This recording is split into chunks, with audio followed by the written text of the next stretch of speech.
네, 우리는 계속해서 떠나시는 하나님, 돌아오시는 하나님이라는 주제로 에스겔서를 살펴보고 있습니다. 오늘은 열매 없는 포도나무라는 제목으로 15장 말씀을 함께 살펴보겠습니다. 우리 2절 말씀 한 절만 먼저 봅니다. 2절 함께 읽습니다. 인자야, 포도나무가 모든 나무보다 나은 것이 무엇이랴? 숲 가운데 그 나무까지가 나은 것이 무엇이랴.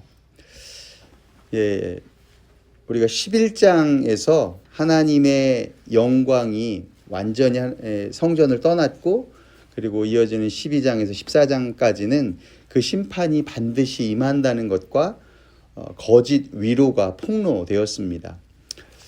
근데 여기서 우리가 한 가지 질문을 하게 됩니다. 왜 하나님은 그토록 사랑하시던 이스라엘 백성들을 심판하셔야만 했을까요? 오늘 15장이 그 근본 이유를 하나의 비유로 보여줍니다. 바로 포도나무 비유입니다. 성경은 여러 곳에서 이스라엘을 포도나무에 비유를 하죠. 하나님께서 정성껏 심고 가두신 포도나무가 이스라엘입니다. 그런데 오늘 본문은 그 포도나무를 향해서 아주 뜻밖의 질문을 던지시죠. 이 포도나무가 다른 나무들보다 나은 것이 무엇이냐? 오늘 우리는 이 질문을 따라가면서 하나님께서 우리에게 무엇을 기대하시는지를 함께 생각해보고 살펴보려 합니다. 첫 번째는 포도나무는 열매로 존재한다는 것입니다. 하나님은 에스겔에게 질문을 던지시죠. 2절 한번 다시 보면 인자야, 포도나무가 모든 나무보다 나은 것이 무엇이냐? 숲 가운데 있는 그 나무까지가 나은 것이 무엇이냐? 3절 함께 볼까요? 그 나무를 가지고 무슨 있겠느냐? 그것으로 무슨 그릇을 걸 못을 만들 수 있겠느냐? 여러분, 질문의 초점을 한번 보십시오. 이 질문의 초점은 하나님께서는 지금 포도나무에 열매를 묻는 것이 아닙니다. 그러니까 포도나무의 목재에 대해서 묻고 계신 거거든요. 그러니까 2절에 있는 그 나무라는 히브리어는 에츠, 곧 목재라는 뜻입니다. 그러니까 이 포도나무 목재가 숲의 다른 나무보다 나은 것이 무엇이냐, 이렇게 물으시는 겁니다. 여러분 생각해 보십시오. 목재라는 기준으로 본다면 포도나무는 정말 아무 쓸모가 없습니다. 곧고 단단한 참나무처럼 기둥을 세울 수도 없고, 구불구불하고 얇고 약해서 어떤 기구도 만들 수 없는 그런 나무인 것이죠. 3절에서는 또 그렇게 이야기하잖아요. 벽에 이렇게 물건을 거는 아주 작은 못, 그 못 하나조차도 만들 수 없는 그런 나무라는 거죠. 목재로서는 이 포도나무는 아주 꽝이라는 것입니다. 최악이라는 것이죠. 그런데 바로 여기에 핵심이 있습니다. 포도나무는 처음부터 목재가 되라고 지음받은 것이 아니지 않습니까? 오직 열매를 맺으라고 열매를 맺기 위해서 존재하는 나무인 것이죠. 그러니까 열매를 뺀 포도나무는 숲의 어느 나무보다도 못하다는 겁니다. 포도나무의 존재의 이유는 오직 열매에 있기 때문인 것입니다. 이스라엘이 바로 그 포도나무였습니다.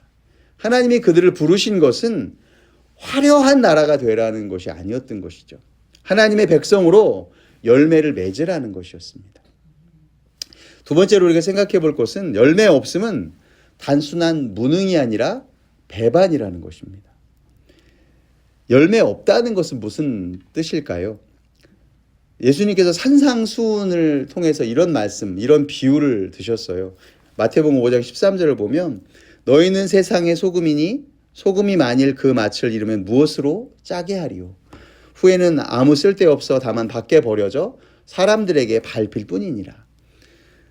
그런데 사실 순수한 소금, 우리가 지금 생각하는 소금은 시간이 지나도 짠맛을 잃지 않습니다. 그런데 다만 그 시대, 팔레스타인 시대에 그 캐던 소금은 불순물이 섞인 암염이었습니다. 그러니까 그것이 비나 습기에 노출되면 짠 성분은 다 녹아 빠져나가고 염기가 없는 흙과 찌꺼기만 남게 된다는 것이죠. 그러니까 겉모습은 여전히 소금 덩어리처럼 보이지만 그러나 정작 소금다움, 그 짠맛은 사라진 것이라는 것입니다. 열매 없는 포도나무가 그렇다는 것입니다. 겉은 나무이지만 포도나무다움을 잃어버린 것이죠. 그렇다면 열매 맺지 못한 포도나무는 어떻게 됩니까? 4절 말씀 함께 볼까요? 4절입니다. 불에 던질 땔감이 될 뿐이라 불이 그 뒷끝을 사르고 그 가운데도 태웠으면 제조에 무슨 소용이 있겠느냐. 그러니까 쓸모없는 포도나무 가지는 불에 던져집니다. 마치 마칠 잃은 그 소금이 길에 버려져 밟힐 뿐인 것처럼 말이죠. 그리고 뒷끝이 타고 가운데도 그슬리죠. 여기서 그 뒷끝과 가운데는 무엇을 가리킬까요? 이미 무너진 북이스라엘이 한쪽이고 포로로 끌려간 그 포로들이 다른 한쪽이고 그슬린 가운데 그 가운데 남은 그것이 바로 남은 이스라엘인 것이죠. 온전할 때도 목재로서는 쓸모가 없었는데 이미 불에 그슬린 그 지금의 모습에서는 더 목재로서는 아무 의의가 없다는 것입니다. 심판은 이미 진행되고 있습니다. 그리고 6절에서 하나님은 그 뜻을 분명히 하시죠. 내가 숲풀 가운데 있는 포도나무를 불에 던질 땔감이 되게 한 것 같이 내가 예루살렘 주민도 그같이 할지라. 네, 여기서 놓치지 말아야 할 것이 있습니다. 8절이 그 이유를 밝히고 있는데요. 표현이 아주 특별합니다. 우리 8절 말씀 함께 볼까요? 8절입니다.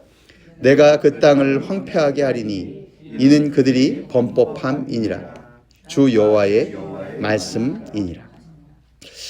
여기 범법하였다라는 표현이 있죠. 이 범법하였다라는 히브리어가 마알이라는 단어인데요. 이 단어를 강조하기 위해서 이 원어에는 동사와 명사를 겹쳐서 두 번 반복해서 사용을 합니다. 마알로 마알. 그러니까 범법하였고 또 범법하였다라는 것입니다.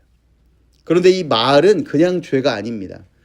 언약을 저버린 배신. 그러니까 신실해야 될 그 관계를 배신한 것을 뜻하는 단어입니다. 그러니까 열매 없음은 단순한 게으름과 무능이 아닙니다. 하나님과의 언약을 저버린 배반이라는 것이죠. 열매 없는 삶은 하나님과의 관계를 잃어버린 삶이라는 것입니다. 마지막으로 한 가지 더 생각해 볼 것은 열매는 참 포도나무에 붙어 있을 때 맺히게 된다는 것입니다. 여기서 우리가 한 가지 오해하기 쉬운 것이 있습니다. 나는 늘 부족한데, 나는 늘 좀 애매한데, 어설픈데. 여러분 그렇지 않습니까? 그럼 나도 열매 없는 나무인가? 이렇게 자책할 수 있다는 것이죠. 그렇지 않습니다. 사실 하나님 앞에서 당당하고 완벽하고 나는 이 정도면 됐어 라고 말할 수 있는 사람이 누가 있겠습니까? 우리 삶에는 늘 어설픔이 있고 애매함이 있습니다. 그것이 우리의 정직한 실존이죠. 그러나 그 약함이 곧 열매 없음은 아니라는 것입니다. 왜냐하면 하나님은 그 모습, 바로 그 모습 그대로 우리를 통해서 이루기 원하시는 뜻이 있기 때문인 것입니다.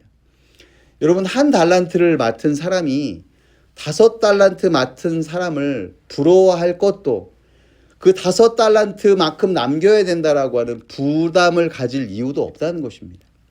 내 모습으로, 내게 맡겨진 것으로 내 삶의 자리를 살아내면 된다는 것이죠. 문제는 오히려 다른 데 있습니다. 그 약함과 애매함을 감추려 하려 하는 것 때문인 것이죠. 자신의 부족함을 숨기기 위해서 겉으로 보이는 것에만 힘을 쏟는 것입니다. 마치 잎만 무성한 그 포도나무처럼 말입니다.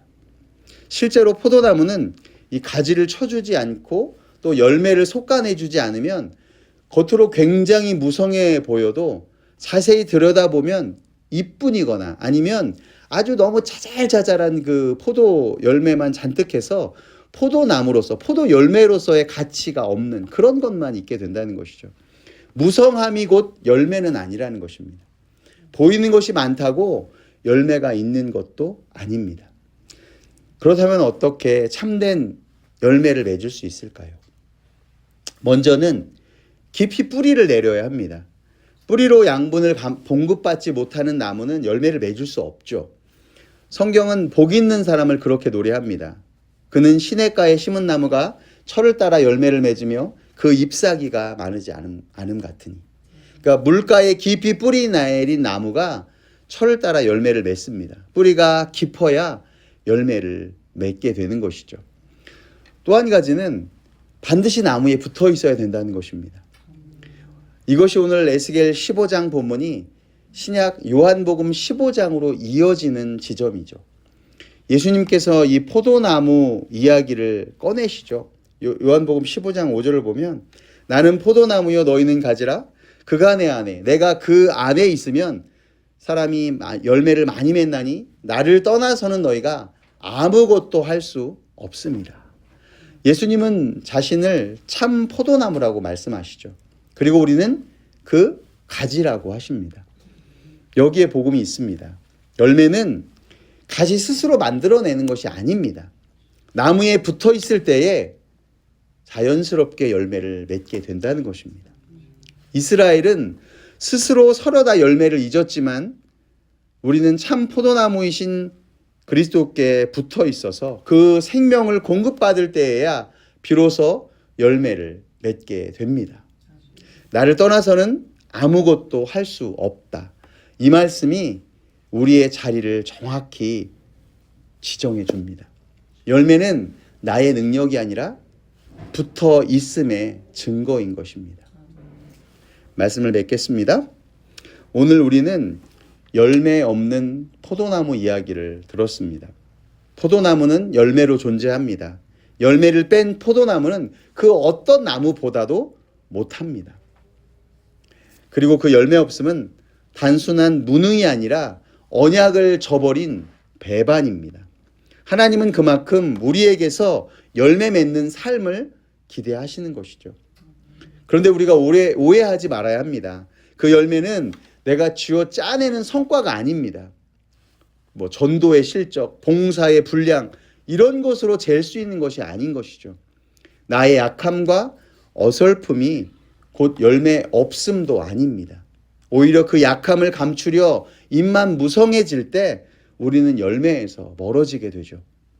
열매는 참 포도나무에 붙어 있음의 자연스러운 결과입니다. 사랑과 희락과 화평과 성품과 인격으로 그 삶의 변화가 곧 열매인 것입니다.